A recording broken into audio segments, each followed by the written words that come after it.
Kevin, Devin said that you came to him before the game and said, "Don't worry about me. Go get yours, and I'll figure out mine." How big do you feel like that was to get him in his mode? Because he said that was big.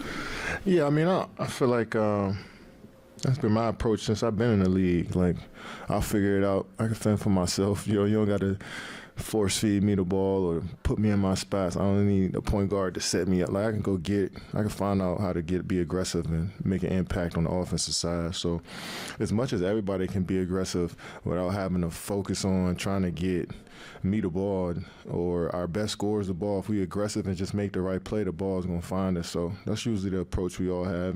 But sometimes it's good to reiterate that to your teammates so they can go out there and have a free mind. So as much as I can, I try to put that in the ear of my guys. Coach was saying that, shoot more threes, and is that easier said than done, or does it have to be a forced thing for this team? I mean, it's easier said than done, but I feel like coach has a good grasp on who we are as a team, and I feel like we turn down a lot of threes too, trying to drive and make the extra pass to find a more open three. So sometimes we shoot over guys, and I think that's what we did more tonight. EG got up 9 of them. I felt like all of them looked good leaving his hands, and then Brad just got it going as well. So we spread the floor and stretched the floor out with our three-point shot. I think it'll open up everything else inside the three-point line. Kevin, Frank was also praising how you handled the Simon challenge with LeBron. Obviously, you've done this a lot, but what was your approach tonight? Just play as hard as I can, just try to get into the ball as much as I can. Bron is a guy that can attack from every angle of the floor, so you got to be on your toes at all times, and he's just so clever when it comes to his attacks and his approaches to the offensive side of the ball. So I just try to play hard, but also my teammates were there for me to help and be inside the paint and help contest as well, be in passing lanes to make life tougher for their best players. So AD and Bron, top scorer in the starting lineup was 13 points. I mean, we could live with that.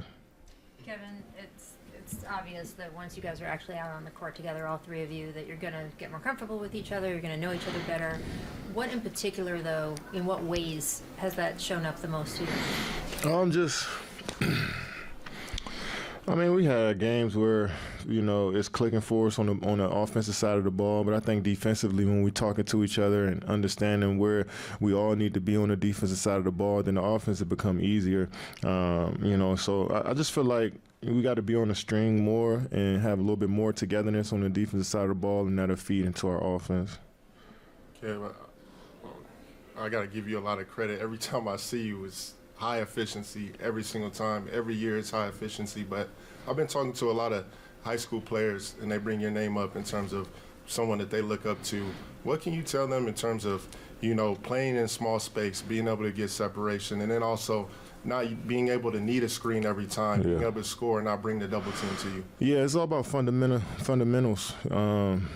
Learning how to get to your spots is always about fundamentals, especially when the clock is going down, when you got tight paint. It's about getting to your spots and knocking down those shots and getting to your favorite shots. And so I'll tell young guys just to work on the fundamentals, shooting, ball handling, passing, just that simple. And the game will start to open up and become easier, when you feel like you can attack from every angle of the floor, you don't feel limited out there. So, and the fundamentals help you get to that point. With the fundamentals, they see you do the spins and stuff like that. Yeah. It's tough, you tell them, that's working on pivoting. Yeah.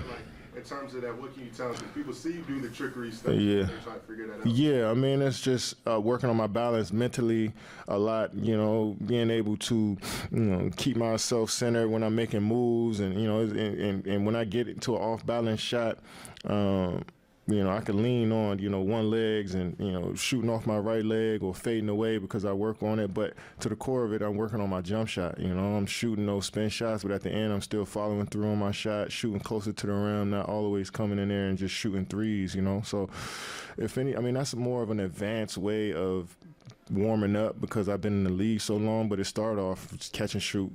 Mid-range, then work my way out, and then try to, work on my game from every area of the floor.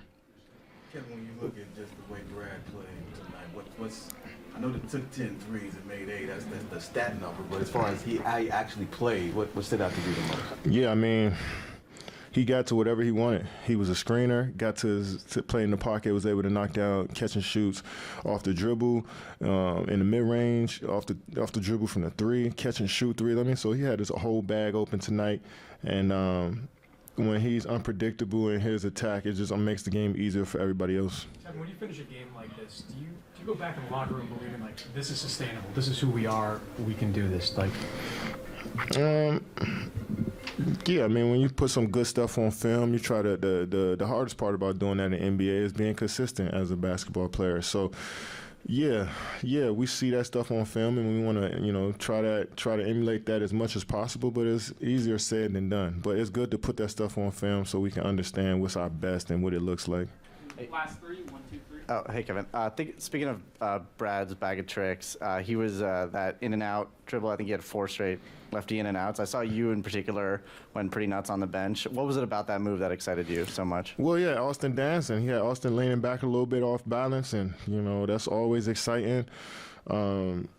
Is Brad one of the best players in the world? So to get an opportunity to see it from that close up and see a guy work every day and see who he truly is as a player, and then you come out there and get moments like that is always fun. I mean, I enjoy seeing my teammates cook like that, and we're gonna need more of that from him because that ignites the bench, that ignites the crowd. Even if we're on the road, you seen people excited about that move, so that's only good for us when he's aggressive like that. Congrats on the win, Kevin. Thank you. Your pregame warm-up or pregame routine has gone viral a couple times. At what point in your career did you understand the importance of not skipping any steps during your pregame warm-up or pregame routine? When I was about 8 years old, every rep has always been important. My trainers and coaches, godfathers, parents, they always, pumped in my brain that each rep is important. Every time you step out there, give it as much as you can, and that just stuck with me. That was one of those foundational, the foundational advice that I got since I'm from 8 until I got into the league. So I try to lean on that. Just follow up on that one. What's your favorite workout routine and training routine during like away games, and tight schedule? I like seeing the ball go through the net, man. So just shooting. Regardless of what it is, man, just shooting the basketball.